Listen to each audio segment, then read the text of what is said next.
हाँ मैं समझ गया, मैं वही समझ गया। तो एक सिंगल मोमेंट कितना है, तो गॉड को तो पता है ना कि मैं कल कौन से कलर की शर्ट पहनने वाला हूं, मतलब मेरे लिए जो कल है और गॉड के लिए वो वही प्रेजेंट मोमेंट ही है, मैं यही मान के चल रहा हूँ। तो गॉड को ये भी पता है ना, मैं ये जानना चाह रहा हूँ, क्या ये सही है? हाँ, पता सब कुछ है, जी हाँ। हाँ, तो क्या मैं ये पूछना चाह रहा हूँ कि जो गॉड को पता है कि कल मैं गॉड के मतलब मेरे लिए वो कल है, तो उसी तरीके से लीजिएगा क्वेश्चन को कि कल मैं जिस भी कलर का शर्ट पहनने वाला हूं, गॉड को जो पता है, ये जो जानकारी है गॉड को, क्या मैं इसके अगेंस्ट जा करके किसी दूसरे कलर की शर्ट चूज कर सकता हूं कि नहीं? भाई अब दूसरे हफ्ते बात करेंगे, आज मेरी आवाज भी कम जा रही है। तो चलें, ये पंकज बैनर्जी हमारे साथ हैं, काफी देर से जुड़े हुए हैं। अरे ये तो बड़े दिन के बाद आए जी बैनर्जी साहब, क्या हाल चाल है? एकदम बढ़िया है, बढ़िया है। मैं जो हाँ, हूँ, जो जी डिबेट हुआ था ना, मुफ्ती हाँ शमाइल नदवी साहब थे और जी जावेद अख्तर, उनके जो डिबेट हुआ था वो मैंने बड़ा क्लोजली फॉलो किया था। और बहुत समय से मैं आना चाह रहा था, हर संडे में वेट करता था कि आपका लाइव सेशन होगा तो उसमें मैं आपसे कुछ इस बारे में डिबेट कर लूंगा, कुछ टॉपिक्स पे। तो जो है, लेकिन आप आ नहीं रहते, आज आप लाइव आए हैं।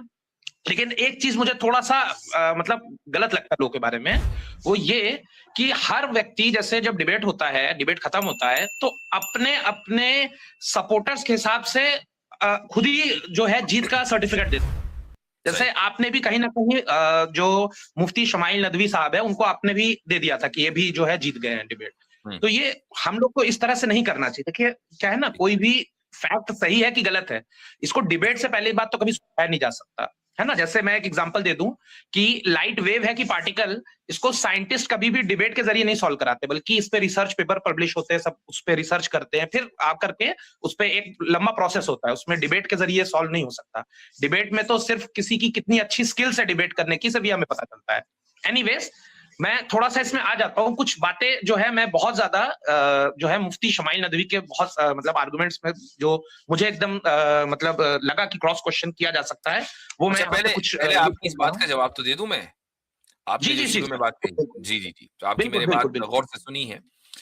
देखिए बिल्कुल। दो बातें मैं इसके जवाब में कहना चाहूंगा। पहली बात तो ये कि उस डिबेट के बाद एक माहौल ऐसा बना कि जिसमें जावेद अख्तर साहब की तौहीन आमेज मीम्स बनाई गई कि, और उस मीम्स के बनाने वाले जो हैं वो सिर्फ मुसलमान नहीं थे, बल्कि मुझे हैरत हुई कि एक बंदा है, मैं नहीं जानता उसको, उसकी चूंकि अब वो हर जगह एल्गोरिदम वही चल रहा था, तो हर जगह जावेद अख्तर की वीडियो आ रही थी, मुफ्ती शमाइली की वीडियो आ रही थी।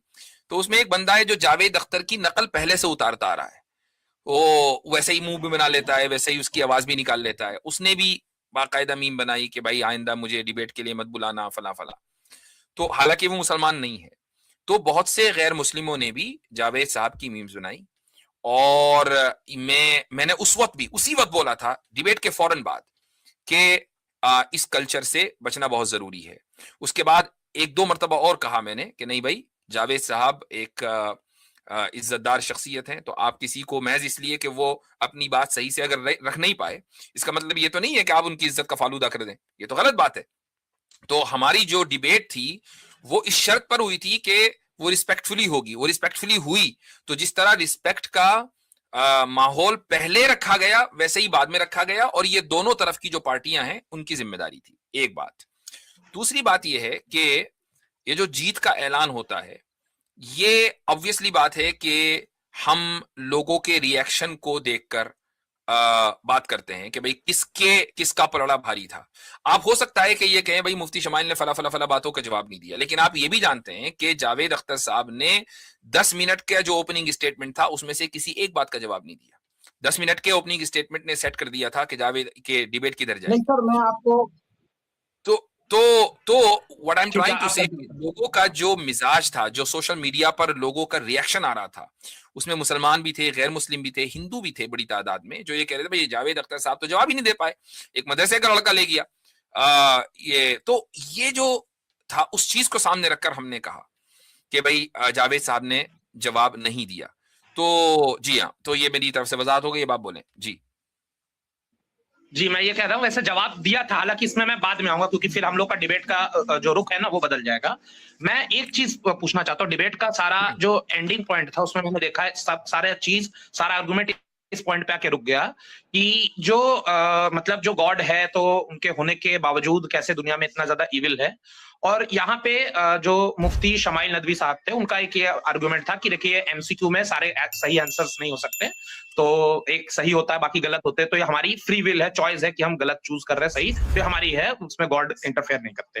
तो यहाँ पे मेरा एक बड़ा मतलब एक आर्गुमेंट मतलब मेरा एक क्रॉस क्वेश्चन आता है मेरे माइंड में कि आप इसका थोड़ा सा जवाब दीजिएगा। क्या सबसे पहले ये है कि गॉड के डेफिनेशन के अनुसार क्या गॉड एक ओमनीसिएंट बीइंग है कि नहीं है? ओमनीसिएंट जिसको सब कुछ पता है कि नहीं? बोला है, बिल्कुल। अच्छा है, ठीक ठीक है ठीक है ठीक है। तो क्या गॉड को ये भी पता है कि मैं कल कौन से कलर की शर्ट पहनने वाला हूं? क्या ये भी गॉड को पता है फ्यूचर कि मेरा कल क्या मन होगा, मैं क्या शर्ट कौन सी पहनूंगा, टी शर्ट क्या पहनूंगा, या मैं क्या पहनूंगा? गॉड के क्या लिए इस चीज गॉड के लिए पास्ट जी। प्रेजेंट एंड फ्यूचर नहीं है। मतलब गॉड को पता है ना, इन मतलब यही मैं जानना चाह रहा हूं। गॉड के लिए आपने कहा ना कल मैं क्या पहनूंगा, क्या गॉड को पता है? गॉड के लिए हाँ। कल और आज और परसों है ही नहीं, पास्ट प्रेजेंट एंड फ्यूचर नहीं है। तो गॉड के लिए क्या है? जैसे कल मैं जो शर्ट पहनूंगा, क्या इसकी जानकारी है कि नहीं? गॉड के लिए कल नहीं होगा, मैं कह रहा हूं गॉड के लिए ये टाइम से परे भी मैं चला जाऊं तो टाइम से परे टाइम के जो तीनों पीरियड्स हैं, पास्ट प्रेजेंट एंड फ्यूचर, ये गॉड के लिए एक सिंगल मोमेंट की तरह है। Can a broker be both transparent and reliable? Yes, if it's Okta. You trade single moment की तरह है। हाँ मैं समझ गया, मैं वही समझ गया। तो एक सिंगल मोमेंट कितना है, तो गॉड को तो पता है ना कि मैं कल कौन से कलर की शर्ट पहनने वाला हूं, मतलब मेरे लिए जो कल है, और गॉड के लिए वो वही प्रेजेंट मोमेंट ही है, मैं यही मान के चल रहा हूं। तो गॉड को ये भी पता है ना, मैं ये जानना चाह रहा हूं, क्या ये सही है? पता सब कुछ है, जी हाँ। हाँ, तो क्या मैं ये पूछना चाह रहा हूं कि जो गॉड को पता है कि कल मैं गॉड के मतलब मेरे लिए वो कल है, तो उसी तरीके से लीजिएगा क्वेश्चन को कि कल मैं जिस भी कलर का शर्ट पहनने वाला हूं, गॉड को जो पता है, ये जो जानकारी है गॉड को, क्या मैं इसके अगेंस्ट जा करके किसी दूसरे कलर की शर्ट चूज कर सकता हूं कि नहीं? ये उस वक्त पॉसिबल होगा जब आप गॉड को भी टाइम बाउंड कहेंगे और ये कहेंगे गॉड को मेरा कल का डिसीजन पता है, तो क्या मैं कल के डिसीजन को तब्दील कर सकता हूं क्या? जब गॉड के लिए कल और आज है ही नहीं। मसलन मैं आपको इस वक्त देख रहा हूं कि आपने जैकेट पहनी हुई है, मैं समझ गया सर। मैंने भी पहनी हुई है, ठीक है, ये मेरा प्रेजेंट है। तो क्या ये चीज अचानक जैकेट की जगह आप बनियान में आ सकते हैं? हाँ, आप उठेंगे, बनियान बदलेंगे, तो मैं आपको देख रहा हूं, जो मेरी नॉलेज है वो गलत नहीं होगी। As I see you you're doing it, मेरी नॉलेज वैसी है। तो खुदा की जो नॉलेज है वो पास्ट प्रेजेंट एंड फ्यूचर के लिए की वो ऐसी है जैसे एक सिंगल मोमेंट। आप ये नहीं कह सकते कि मैं कल नीली शर्ट अगर पीली कर दूं तो क्या खुदा की नॉलेज गलत हो जाएगी? हो ही नहीं सकती। मतलब कि खुदा को जो नॉलेज है उसके अगेंस्ट में जाके मैं कोई शर्ट नहीं चूज कर सकता। मैं अगर आप अभी जैकेट उतार दें और मेरी नॉलेज में हो, तो क्या आप ये कहेंगे कि मेरी नॉलेज गलत हो गई? अगर मैंने अभी उतार दी, नहीं, बिल्कुल आपकी नॉलेज सही है ना? मुझे नॉलेज है कि आपने जैकेट पहनी है, फिर मुझे नॉलेज है कि आप जैकेट उतारेंगे और आपने जैकेट उतार दी मेरे सामने, राइट? तो जो मुझे नॉलेज हुई है वो गलत नहीं है। तो नहीं, जब मैं सही नॉलेज है ना, तो मैं और ये उस वक्त है जबकि मैं टाइम बाउंड हूं, मेरा और आपका प्रेजेंट एक चल रहा है। लेकिन अगर खुदा के लिए पास्ट प्रेजेंट एंड फ्यूचर एक मोमेंट है, सिंगल मोमेंट है, तो आप कभी भी ये नहीं कह सकते कि खुदा की नॉलेज गलत हो गई। पॉसिबल बिल्कुल गलत नहीं हो सकती। मैं बिल्कुल कह रहा हूं, मैं बिल्कुल आपसे ही पूछ रहा हूं कि मतलब कि गॉड को मेरा फ्यूचर तो पता है, मेरे लिए तो वो फ्यूचर है, मैं फिर उसको एक बार आपके लिए है ना, वो खुदा के लिए नहीं है। तो मतलब मैं कल क्या शर्ट पहनने वाला हूं वो गॉड को पता है ना, यही मैं कंफर्म कर रहा हूं। खुदा को पता है, लेकिन आप ये उसके बाद कहते हैं कि क्या मैं उसको बदल सकता हूं क्या? क्योंकि आप ये सोचेंगे कि अगर मैंने उसको बदल दिया तो इसका मतलब ये कि खुदा को पता नहीं था, खुदा की नॉलेज गलत हो गई। That's what I am trying to say, कि वो आपका फ्यूचर है, खुदा के लिए फ्यूचर नहीं है। मैं आपके बात को अगर थोड़ा सा और जो है क्लैरिफाई कर दूं तो वो ये कि अगर मान लीजिए आप नीली शर्ट उतारकर पीली पहन लेंगे ना, तो खुदा की नॉलेज में वही है कि आप नीली शर्ट उतारकर पीली पहनेंगे। मैं समझ गया, मतलब खुदा को पता है ऑलरेडी कि मैं क्या करूंगा मेरे फ्यूचर। एक जुमला ले लीजिए मुझसे, मेरे लिए एक जुमला मुझसे ले लीजिए कि हमें इख्तियार हासिल है, लेकिन हमारे इख्तियार को इख्तियार नहीं है। तो मैं कह रहा हूं सर, पहले इसको थोड़ा सिंपल रखते हैं। मैं ये कह रहा हूं, मैं कल कौन से कलर की शर्ट पहनूंगा या नहीं पहनूंगा, ये सारी चीजें गॉड को तो पता ही है ना। मैं यही पूछ रहा हूं, मेरा फ्यूचर है वो, गॉड का फ्यूचर नहीं है वो। बार बार एक्सप्लेन करने की जरूरत नहीं। इसी जगह अटके हुए हैं।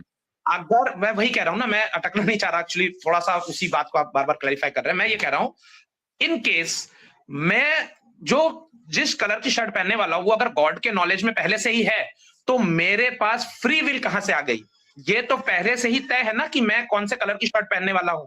तो मैं लाइफ में कुछ भी कर रहा हूं, तो ये फ्री विल में कैसे आ सकता है? इसका आप जवाब दीजिए। जवाब दे चुका मैं पहले ही जवाब दे चुका, जिसको आप नहीं समझ रहे हैं। आप ये कह रहे हैं कि जब खुदा ने पहले ही से तय कर दिया, जब ये जो पहले और बाद का लफ्ज है ना, ये टाइम को बयान करने के लिए आता है कि खुदा ने 10 बिलियन साल पहले, 50 ट्रिलियन साल पहले तय कर दिया, तो भाई अब तो मैं उसके अगेंस्ट जा ही नहीं सकता। भाई खुदा के लिए पहले और बाद नहीं है, खुदा के लिए पास्ट प्रेजेंट एंड फ्यूचर नहीं है, ये मेरे और आपके लिए पास्ट प्रेजेंट एंड फ्यूचर। खुदा के लिए पूरा टाइम एक मोमेंट है। मैंने इसीलिए आपसे कहा कि अगर आप इस वक्त जैकेट उतारकर बनियान पहन ले या शर्ट पहन ले, तो क्या आप ये कहेंगे कि आपने मेरी नॉलेज की खिलाफ वर्जी की? Did you go against my knowledge? नहीं। चूंकि मैं आपका जो मोमेंट है उस वक्त मैं इस आपके मोमेंट को देख रहा हूं। खुदा के लिए पास्ट प्रेजेंट एंड फ्यूचर एक सिंगल मोमेंट है जिसमें वो बाउंड फ्यूचर में भी मुझे देख रहा हूं। मैं इसमें एक चीज पूछना चाह रहा हूं, इसको हम कैसे समझ सकते हैं? इसलिए आप जो भी करेंगे अपने इख्तियार से, अपनी विल से, जो भी आप फ्यूचर में करेंगे, it's already in the knowledge of God कि आप ये करेंगे। लेकिन उसकी नॉलेज कभी भी गलत नहीं हो सकती, क्योंकि वो आपके फ्यूचर को इसी तरह जानता है जैसे मैं आपके प्रेजेंट को जानता हूं, बल्कि उससे बेहतर जानता है। मेरा आप सभी लोगों से सवाल है, सच सच बताइएगा कि लास्ट मंथ आप लोगों ने कितना ब्रोकरेज दिया है? बहुत सारे तो ऐसे लोग भी से बेहतर जानता है। तो इससे तो सर आपके बातों से यह साबित हो रहा है ना कि वो मेरे फ्यूचर को बिल्कुल उतना ही स्पष्ट देख रहे हैं जैसे आप मेरे प्रेजेंट को देख रहे हैं। इसका मतलब मेरा फ्यूचर तय है कहीं ना कहीं। इसका मतलब मेरा फ्यूचर फिक्स। आपका प्रेजेंट मेरे लिए फिक्स है? नहीं, आपका प्रेजेंट मेरे लिए फिक्स है। जो मेरा प्रेजेंट है वो बिल्कुल आपके लिए फिक्स है। आप मुझे देख पा रहे हैं अगर लाइव। मेरे लिए आपका प्रेजेंट फिक्स है? बिल्कुल। अगर आपने जैकेट उतार दी तो फिक्स कहां रहा? अगर मैंने चॉइस उतारी ना, उसको अपने चॉइस तो उतारी ना, मैंने फोर्स तो नहीं किया ना, मेरी नॉलेज की वजह से आप फोर्स तो नहीं हुए ना? नहीं हुए ना। मेरी नॉलेज की वजह से आप फोर्स नहीं हुए, आपने अपनी चॉइस से जैकेट उतारी। मैंने अपनी चॉइस से उतारी, मेरे सामने उतारी, तो मेरी नॉलेज की वजह से आप फोर्स नहीं हुए। इसी तरीके से खुदा को जो नॉलेज है पास्ट प्रेजेंट एंड फ्यूचर की, वो ऐसी ही है जैसे कि एक सिंगल मोमेंट की। तो उसकी नॉलेज की वजह से आप फोर्सफुल कैसे हो गए? उनकी नॉलेज के वजह से मैं फोर्सफुल हुआ या नहीं हुआ, लेकिन जवाब ये है कि जब वो मेरा फ्यूचर असल मसला तो नॉलेज ही का है ना। आपने खुद ही कहा कि क्या खुदा हर चीज जानने वाला है? असल मसला तो नॉलेज ही का है ना। ऐसे सोच रहा हूं, उसको ऐसे सोचिए सर कि एक फिल्म है जो मेरे पास डाउनलोडेड है मेरे लैपटॉप में। ये फिर से वही दलील आ रही है हजरत, उस फिल्म में आगे यहाँ पे ये होना चाहिए कि इन्होंने ये कहा कि आपके लिए, यानी कि हमारे लिए इनका प्रेजेंट फिक्स है, तो ये फिक्स हमने नहीं किया। ये जैकेट आपने पहनी है, आपने फिक्स किया। अगर आप इसको उतार देंगे तो हमारे लिए वही फिक्स हो जाएगा जो आपने किया है। पर मतलब हम आपको बाउंड नहीं कर रहे हैं, हमारे लिए हमने नहीं फिक्स किया आपका ये जो प्रेजेंट है, आपने खुद किया अपने लिए। इस आर्गुमेंट के साथ सर मैं ये कह रहा हूं, एक बेसिक चीज जो है वो मिस हो रहा है कि अगर किसी भी इंसान का पास्ट प्रेजेंट और फ्यूचर अगर आप एक साथ देख पा रहे हैं, मान लेते मेरे पास एक टाइम मशीन है जिससे मैं आपका पास्ट प्रेजेंट और फ्यूचर तीनों ही देख पा रहा हूं, और अगर मैं आपको फ्यूचर भी देख पा रहा हूं एट दिस मोमेंट बैठे हुए, या मेरे पास टाइम मशीन है जिससे मैं आपका फ्यूचर देख रहा हूं, तो इसका मतलब तो ये तय हो गया, ये साबित हो गया कि फ्यूचर में आप वही कर रहे हैं जो तय है। आज भी आप वही कर रहे हैं जो तय, क्योंकि मैं आपका फ्यूचर फिर कैसे देख सकता था अगर फ्यूचर प्रेडिक्टेड नहीं है, अगर मेरे पास फ्री विल होती। अब मैं इसका जवाब देता हूं। मान लीजिए कि एक ऐसी टेक्नोलॉजी ईजाद हो गई कि जिसकी वजह से आप मेरे फ्यूचर में झांक सकें और मैं आपके फ्यूचर में झांक सकूं, तो मुझे बताएं कि क्या हम दोनों अभी भी टाइम बाउंड रहेंगे या नहीं रहेंगे? अगर मैं आपके फ्यूचर को देख सकता हूं, इसका मतलब आप पूरी तरह से टाइम बाउंड होंगे और मैं भी पूरी तरह से टाइम बाउंड होगा। दोनों टाइम बाउंड है, लेकिन टेक्नोलॉजी की वजह से हम एक दूसरे के फ्यूचर में जाकर देख पा रहे हैं कि मैं क्या करूंगा, आप क्या करेंगे, राइट? बिल्कुल बिल्कुल बिल्कुल बिल्कुल बिल्कुल। गॉड तो टाइम बाउंड ही नहीं है ना, वो किसी टेक्नोलॉजी की वजह से हमारे फ्यूचर में जाकर नहीं झांकता कि अच्छा ये 25 साल के बाद ये कर रहा है, okay I know that from before. नहीं, उसके लिए फ्यूचर ऐसा है जैसे राइट एट दिस मोमेंट हमारा जो मोमेंट है वो तो टाइम बाउंड ही नहीं है ना। तो ये इसको बोलते हैं फिलॉसफी में फॉल्स इक्विवेलेंस। आप इंसान को खुदा और खुदा को इंसान मान के चलते, दैट इज द प्रॉब्लम। खुदा को इंसान क्यों मानना, मैं ये कह रहा हूं कि जो काम तो खुदा बिना किसी डिवाइस के इंसान को खुदा मानना ही नहीं है। इंसान को खुदा इंसान नहीं है और इंसान खुदा नहीं है। ओके सर, देखिए मुझे लगता है कि शायद थोड़ा हम दोनों के थोड़ा सा सोच के तरीके में डिफरेंस है। मैं एक दूसरे बात पे भी आना चाह रहा हूँ अब, ठीक है ना, क्योंकि इस पे आप अनलेसली बात करते रहे फायदा नहीं। आप फिर आप थोड़ी देर बाद आप ये मेरा जो लाइव ये चल रहा है अभी वीडियोस को भी आप अभी पॉज कर देंगे, कहेंगे टाइम हो गया। हाँ जाहिर है, बिल्कुल। अब कब तक बात करेंगे? हाँ ठीक है, तो जितना टाइम है मैं एक और फैक्ट भी जरूर देना चाहता हूँ। जैसे आपने ये कहा था अभी कि जावेद अख्तर साहब ने कई सारे सवालों का जवाब नहीं दिया था मुफ्ती शमाइल नदवी साहब के। एक्चुअली इसमें यह है कि डिबेट जब हो रहा होता है ना, तो कई बार आपने उसकी सामने वाले के 10 बातें सुनी तो 2 याद रहती बोलने के लिए, 8 भूल जाते हैं। इसमें मैं एक चीज कहूंगा, मुफ्ती शमाइल नदवी साहब ने एक आर्गुमेंट पेश किया था एकदम शुरुआत में कि गॉड होने का क्या प्रूफ है। तो उन्होंने बताया कि देखिए, आप सबसे पहले एक बॉल को देखेंगे, अगर आप किसी आइलैंड पे गए तो एक बॉल को देखेंगे, और फिर आप बॉल को देख करके बॉल का कुछ कलर होगा तो आप जो है उस बॉल को देख के यही कहेंगे इसका कोई क्रिएटर है। अब इस बॉल को आप बड़ा कर दीजिए, बड़ा करके इसको आइलैंड कर दीजिए, फिर इसको और बड़ा करके यूनिवर्स कर दीजिए, तो ये कैसे पॉसिबल है कि बॉल का क्रिएटर है और यूनिवर्स का नहीं? कुछ इस तरह का आर्गुमेंट उन्होंने दिया। जावेद साहब ने इसका जवाब दिया, लेकिन मुफ्ती शमाइल नदवी साहब ने ये समझ नहीं पाए, और ज्यादातर शायद जो व्यूअर्स थे वो भी समझ नहीं पाए। उन्होंने कहा कि आप बॉल को देख के आपको हैरत होती है, लेकिन आपको आइलैंड को देखकर हैरत नहीं होती। उन्होंने बोला इसमें वो ये समझाना चाह रहे थे कि बॉल, जवाब मुफ्ती शमाइल ने क्या दिया था कि बॉल ही के जरिए तो समझाना चाह रहे हैं कि आइलैंड का क्रिएटर कौन है। मैं वही कह रहा हूँ कि वो नहीं समझ पाए। अभी मैं आपको ये बता रहा हूँ, वो ये बताना चाह रहे थे कि जो आइलैंड है ना, आइलैंड बॉल को बनाने वाला क्रिएटर चाहिए जो कि मतलब कि थॉटफुली एक बॉल को बनाएगा, उसका वो पर्पस होगा, बनाना उसका एक पर्पस होगा। लेकिन जो आइलैंड है ना, आइलैंड इसको बनने के लिए किसी पर्पस की जरूरत नहीं है। जो नेचुरल फोर्सेस है, ग्रेविटी है, टेक्टोनिक प्लेट्स की जो मूवमेंट है, इसके जरिए खुद ही आइलैंड्स के अलग अलग शेप्स बन रहे हैं। जैसे आप जानते हैं, पहले आप तो खैर आप भी बहुत जानते हैं कि पहले पेंजिया था, फिर पेंजिया टूट के अलग अलग हुआ, फिर बहुत सारे कॉन्टिनेंट्स बने, आइलैंड्स बने। तो कोई पर्पसफुली हम अगर ये मान के चले कि कोई कर रहा है, बना रहा है, तो ये गलत होगा। बल्कि नेचुरल फोर्सेस के जरिए चीजें खुद ही बन रही है, खुद ही बिगड़ रही है। अगर हम नेचुरल फोर्सेस के जरिए चीजें क्यों बन रही है, इसमें क्यों नहीं? जैसे अगर ग्रेविटी है, आप ये कहिए कि ग्रेविटी के जरिए चीज क्यों नीचे गिर रही है, तो इस क्यों का जवाब अभी हमारे पास नहीं है। लेकिन ना अभी है ना कभी होगा भाई, ना अभी है ना कभी होगा, क्योंकि साइंस क्यों से बात करती नहीं है। मैं ये पूछ रहा हूं, मैं ये कह रहा हूं कि आइलैंड क्यों बना,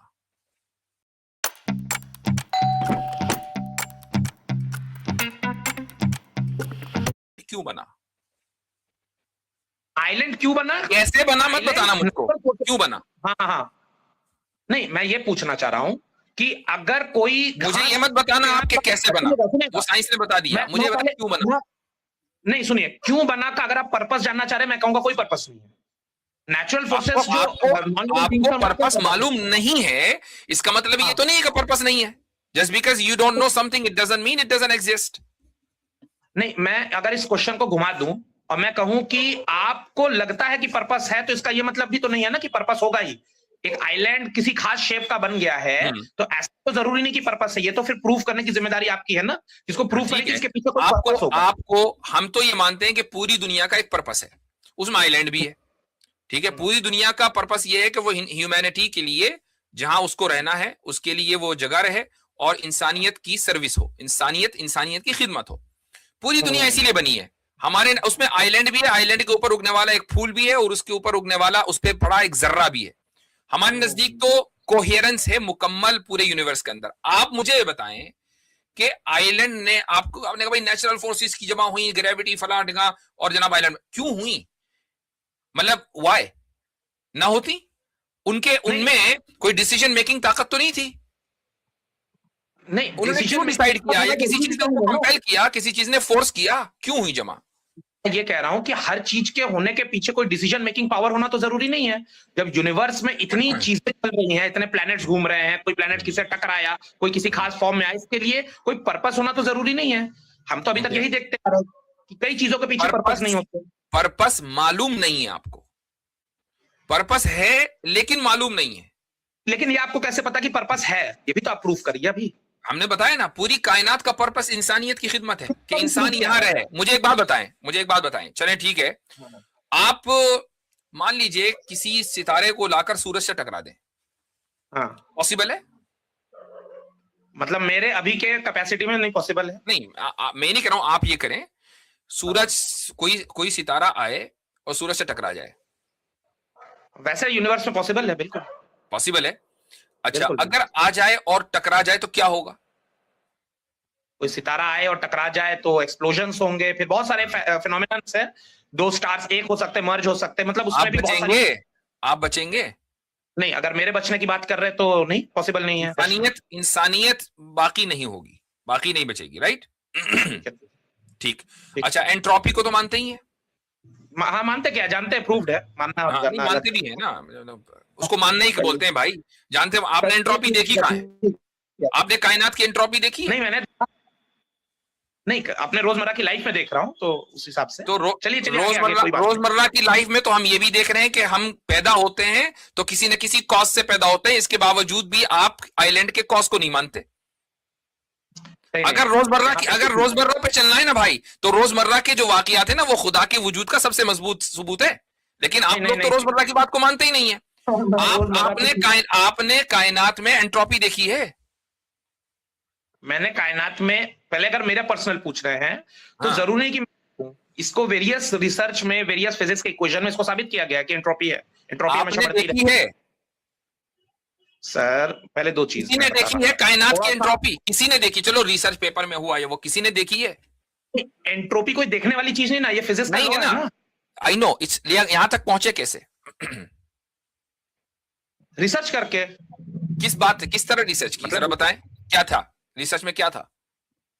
देखिए सर, रिसर्च में ये है कि अगर जो यूनिवर्स है, इसकी एंट्रोपी मतलब बिखराव हर समय बढ़ता ही रहता है, ठीक है ना। इस बिखराव को आप अगर समेटने जाएंगे तो आपको कुछ वर्क करना पड़ेगा। एग्जांपल के तौर पे, अब मेरे पास ये पेन है और इस पेन का ढक्कन ओवर द टाइम निकल गया हो, तो इस ढक्कन को वापस जोड़ने के लिए भी मुझे वर्क करना पड़ेगा।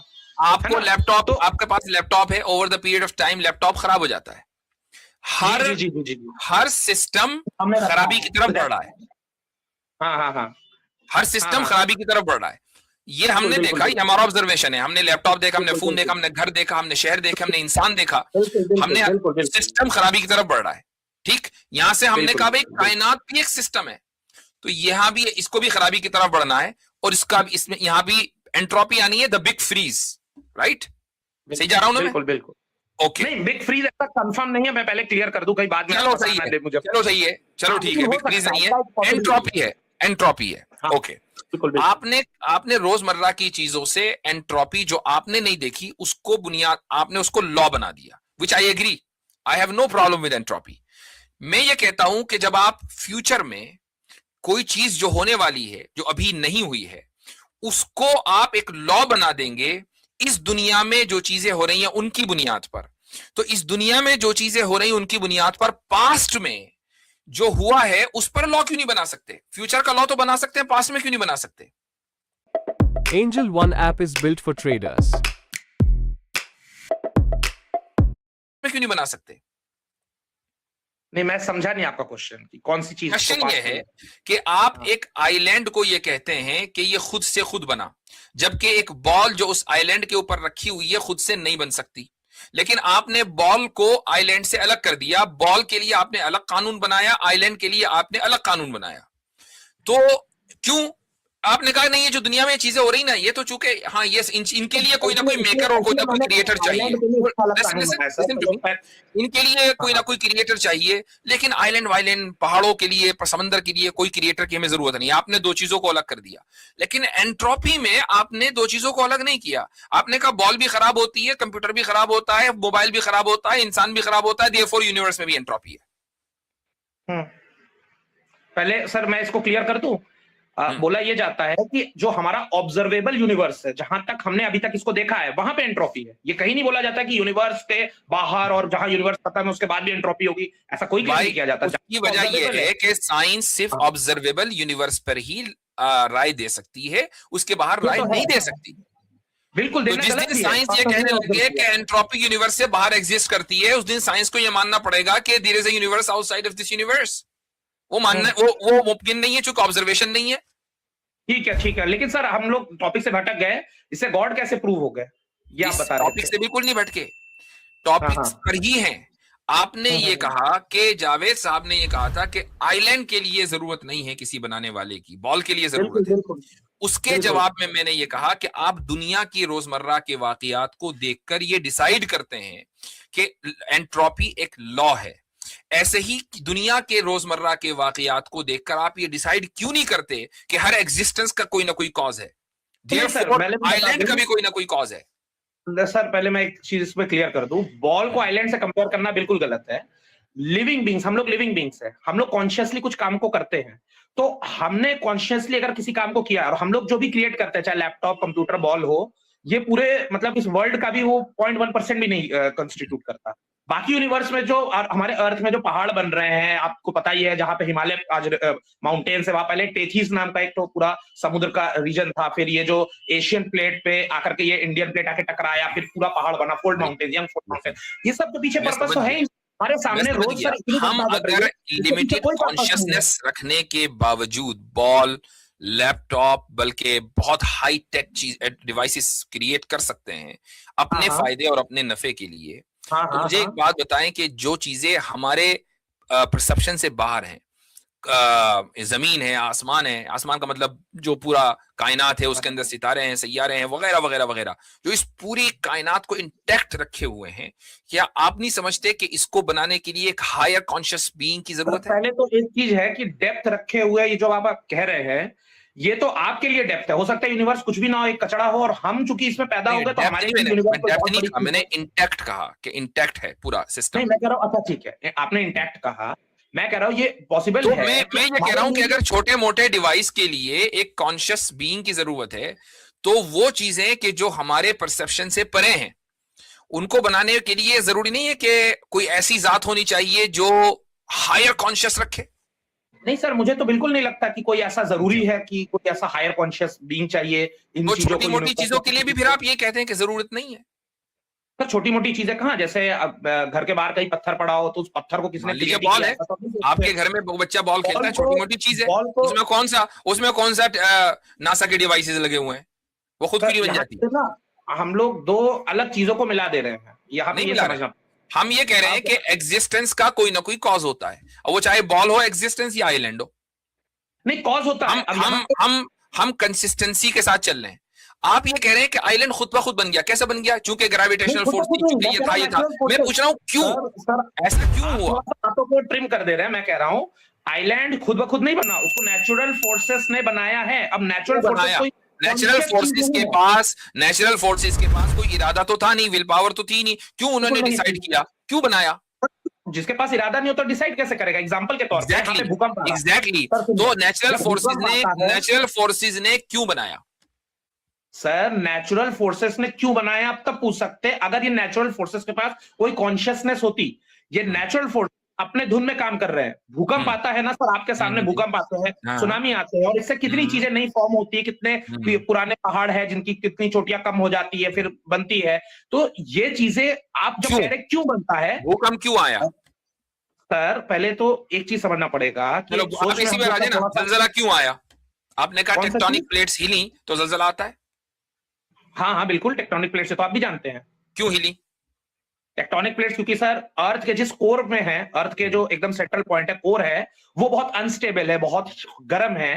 तो उस कोर के ऊपर जो टेक्टोनिक प्लेट्स रखे हैं, वो कोर में चूंकि लगातार वो अनस्टेबल है, लगातार उसमें हलचल होती है, तो टेक्टोनिक प्लेट्स हिलते हैं और टेक्टोनिक प्लेट्स लगातार मूव कर रहे हैं। क्यों कोर में इंस्टेबिलिटी है?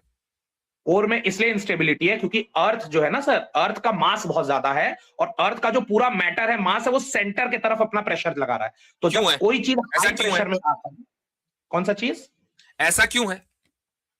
मतलब हाई प्रेशर लगने पर हीट क्यों पैदा होता है? नहीं, आपने कहा कि जो टेक्टोनिक प्लेट्स है ना वहां पर इंस्टेबिलिटी है, चूंकि कोर में प्रेशर है, ऐसा क्यों है? कोर में प्रेशर अर्थ की ग्रेविटी की वजह से, वही तो मैं समझा रहा था। ओके, क्यों है? महंगाई हर साल बढ़ रहा है, इसलिए सिर्फ सेविंग्स पे डिपेंड रहना काफी नहीं है। फाइनेंशियल प्लानिंग के लिए जरूरी है सही प्रोडक्ट्स। ओके, क्यों है? अर्थ में ग्रेविटी क्यों है? वैसी ग्रेविटी के जिसकी वजह से प्रेशर आया, क्यों है? नहीं, हर ग्रेविटी का नेचर है चीजों को सेंटर की तरफ खींचना। तो अर्थ पूरा मैटर और मास जो है वो सेंटर की तरफ अट्रैक्ट हो रहा है, सेंटर की तरफ। और जब सेंटर की तरफ सब अट्रैक्ट होंगे तो सेंटर पे प्रेशर क्रिएट होगा, और जब सेंटर पे प्रेशर क्रिएट होगा, ऐसा क्यों है? क्या क्यों है? ग्रेविटी क्यों है या सेंटर की तरफ प्रेशर क्यों है? ये तो आपने मुझे बताया कि भाई ग्रेविटी है तो उसकी वजह से प्रेशर होता है, बगैर प्रेशर के भी हो सकता था, ऐसा क्यों है? नहीं, मैं आपकी बात समझा नहीं, मैंने नहीं बताया सर। ये तो एकदम वेल साइंस में आपको मिल जाएगा। मैं एग्री करता हूँ 100%, मैं साइंस का इनकार नहीं कर रहा हूं, मैं सिर्फ ये पूछ रहा हूं कि ऐसा क्यों है, ग्रेविटी उसी तरीके से काम क्यों कर रही है? अब सर सुनिए, आप जो पूछ रहे हैं ना, ये थ्योरी ऑफ एवरीथिंग है कि ग्रेविटी, अब जैसे एग्जांपल के तौर पे कुछ लोग ये पूछेंगे कि मैंने सिंपल पूछा कि ग्रेविटी ऐसे क्यों काम कर रही है, वैसे भी तो काम कर सकती थी। मैं आपके क्वेश्चन को एक कदम और आगे ले जा रहा हूँ। आप ये भी पूछ सकते हैं, ग्रेविटी का जो फॉर्मूला होता है Gm1m2/r², उसमें G का वैल्यू होता है 6.67 × 10⁻⁻19 यूनिट्स।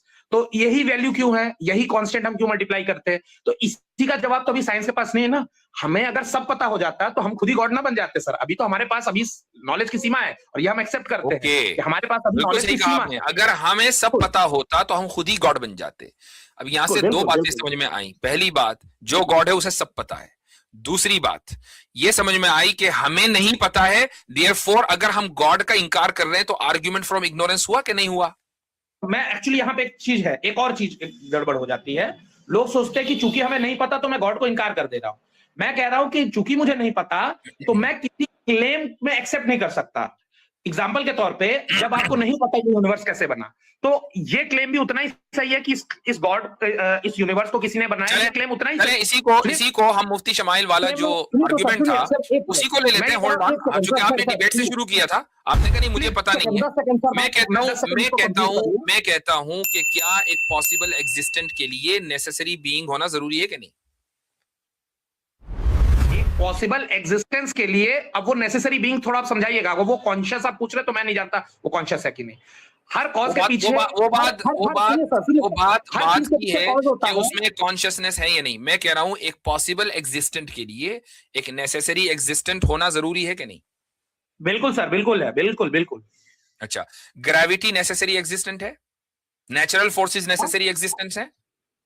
बिल्कुल सर। आपकी आवाज सर थोड़ी खराब आ रही है तो सब सुनने में दिक्कत हो रही है। बिल्कुल बिल्कुल। मैंने पूछा कि ग्रेविटी या दूसरी नेचुरल फोर्सेस नेसेसरी एग्जिस्टेंट है? बिल्कुल बिल्कुल बिल्कुल नेसेसरी एग्जिस्टेंट है। मतलब ये एग्जिस्ट कर रही है इसलिए दूसरी चीज एग्जिस्ट कर रही है? नहीं, नेसेसरी एग्जिस्टेंट किसको कहते हैं?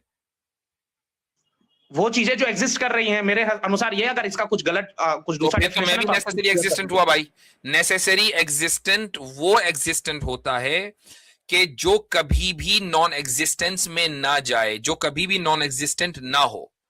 ओके ओके, तो मैं ये कह रहा हूं कि उसका होना जरूरी है, उसका होना जरूरी है। ग्रेविटी का होना तो जरूरी नहीं है ना होता ये यूनिवर्स का होना जरूरी कहां था? बिल्कुल बिल्कुल। तो मैं ये कह रहा हूं कि जो ग्रेविटी, किसी भी लॉ ऑफ फिजिक्स का या लॉ ऑफ नेचर का होना जरूरी तो नहीं था ना, वो पॉसिबल नहीं था। ये पॉसिबल एग्जिस्टेंट है। आपने कहा कि हर पॉसिबल एग्जिस्टेंट के लिए नेसेसरी एग्जिस्टेंट होना जरूरी है। हाँ बिल्कुल, है ना। अब नेसेसरी एग्जिस्टेंट ग्रेविटी नहीं है, लॉज ऑफ नेचर नहीं है, लॉज ऑफ फिजिक्स नहीं है, कोई नहीं है, ये सारे के सारे पॉसिबल एग्जिस्टेंट है। इनके लिए नेसेसरी एग्जिस्टेंट चाहिए। तो नेसेसरी एग्जिस्टेंट को आप मान रहे हैं, ठीक? नहीं, मैं नहीं मान रहा हूं। मैं कह रहा हूं ग्रेविटी के लिए कोई कॉज होगी, उसके पीछे कोई कॉज होगी। ऐसा हो सकता है एंडलेस कॉज चले, या ये हो सकता है कि टाइम पूरा सर्कुलर हो।